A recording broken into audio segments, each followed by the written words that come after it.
PDIP itu oposisi hampir 80% menurut versi saya ya. 80%, oke. PKS ini 50-50, 50%, 50%. Kita langsung tanyakan ke Bang Abu Bakar ya. Bang Abu Bakar, benar tidak 50-50? Nah, kalau pertimbangannya, apa yang membuat PKS akhirnya menentukan misalkan pilihannya untuk tetap bergabung dengan pemerintahan atau memilih untuk oposisi? Ya, ini kan semua berangkat daripada dialog ya. Setelah perkembangan yang ada, pasti silaturahmi itu. Dengan silaturahmi itu akan ada dialog. Dari dialog itulah akan muncul langkah-langkah selanjutnya. Kita sadari bahwa sesungguhnya berbangsa bernegara itu tidak mungkin hanya dibangun oleh satu partai, tapi harus dibangun dengan sebuah gabungan potensi resources yang ada di Republik ini. Sehingga peran-peran itu juga kita akan siap memainkannya. Makanya dialog kita menjadi penting untuk pertemuan.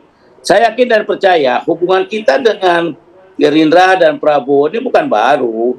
Hubungan yang sudah lama. Dan hubungannya lama ini menurut saya banyak hal-hal kesamaan dan pengertian. Malah kalau Pak Prabowo itu bilang PKS itu sekutu, bahkan segajah gitu. Jadi saya yakin dan percaya di dialog ini akan baik saja. Baik, Bang Abu Bakar, tapi kalau melihat dari sisi PKS sendiri, ya ini jargonnya kan sudah perubahan. Mempertimbangkan juga nggak sih basis pemilih yang selama ini sudah melihat PKS ini di perubahan, Bang? Bukan mengikuti Prabowo atau bersama Prabowo Subianto? Ya, itu nanti dengan dialog akan muncul dengan mudah. Ya, sebab komunikasi politik itu berangkat dari dialog. Dialog itu nanti peran ini kita bagikan bersama. Tinggal apakah kita mau di luar di dalam itu, tinggal bagi-bagi potensi saja. Dan kita siap di semua di semua posisi. Gitu. Baik. Oke, baik Bang Abu. Bang Firman, kalau melihat PDI Perjuangan ini akan membahas dalam Rakernas. Nah, kira-kira akan ada seperti yang diberitakan saat ini bahwa ada perbedaan gitu ya. Ada yang mengatakan bahwa memang Megawati ini tetap konsisten ingin oposisi, sementara Mbak Puan ini kan masih ingin lah dalam dunia politik bergabung gitu, bersama-sama lah gitu. Iya, jangan dipertentangkan ya, antara Ibu Tapi Ketua Umum. itu kan yang menjadi pembicaraan hangat pada saat ini begitu Bang Jangan Firman. dipertentangkan antara Ibu dengan Ibu Megawati sebagai Ketua Umum dengan Ibu Puan ya sebagai Ketua DPP. Karena sistem kepartaian PD Perjuangan itu satu komando di bawah kepemimpinan Ibu Megawati Soekarno Putri yang memiliki hak prerogatif fungsional yang diberikan oleh Kongres dan dalam sistem ADRT kita.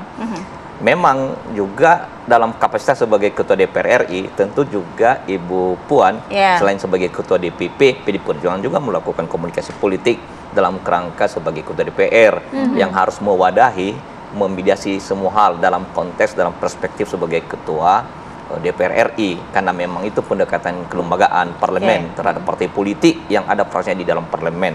Jadi untuk itu maka sebagaimana yang kami sampaikan tadi, ada tahapan-tahapan yang membuat kita harus mempertimbangkan banyak hal untuk kemudian mengambil pilihan-pilihan politik, langkah-langkah politik dan kebijakan politik.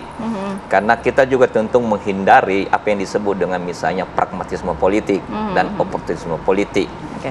Itulah relevansi harkat martabat politik.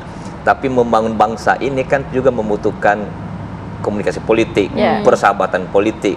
Maka tadi ada 3 hal kan yang kami sampaikan, dasar-dasar strategis apa yang menjadi pertimbangan PD Perjuangan selama ini menentukan pilihan. Tapi begini Bang Firman, yang bikin masyarakat penasaran, udah ada komunikasi belum? Karena kan hubungan dari Bu Mega dan juga Pak Prabowo ini kan sebenarnya tidak ada masalah begitu. Jadi tidak saja. Apa sih yang mengganjel di situ? Sampai sekarang Ibu Ketua Umum, Presiden kelima Republik Indonesia yang juga Ketua Umum PDI Perjuangan kan belum ada pertemuan, komunikasi, diskusi dengan Pak Prabowo sebagai Ketua Umum Gerindra. Tapi ada rencana-rencana tidak? Rencana itu tentu juga siapa yang mengambil inisiatif dan harus diletakkan dalam konteks tadi tahapan-tahapan. Kan Mbak Sira dan Mbak Rati kan tahu persis soal posisi orientasi PD Perjuangan. Tidak secepat kilat dan tidak sesegera mungkin. Apalagi tadi ada yang disampaikan bahwa bagaimana dengan kemarin agenda visi misi program pasangan calon. Jadi kita nantikan ya bagaimana sebenarnya dua partai ini mengambil langkah, akankah masuk ke dalam koalisi pemerintahan atau nantinya. Dan sampai sekarang kalau boleh tetap di oposisi. Sampai sekarang seperti format dan ruang politik koalisi juga belum terbangun final loh. Jadi belum terbangun final, masih akan bisa dibahas lagi, apalagi di masih Oktober akan bisa ada ajak lagi gitu ya, bujuk rayu ya. Nanti kita lanjutkan di lain waktu ya. Terima kasih Bang Firman, Bang Ipang, terima kasih.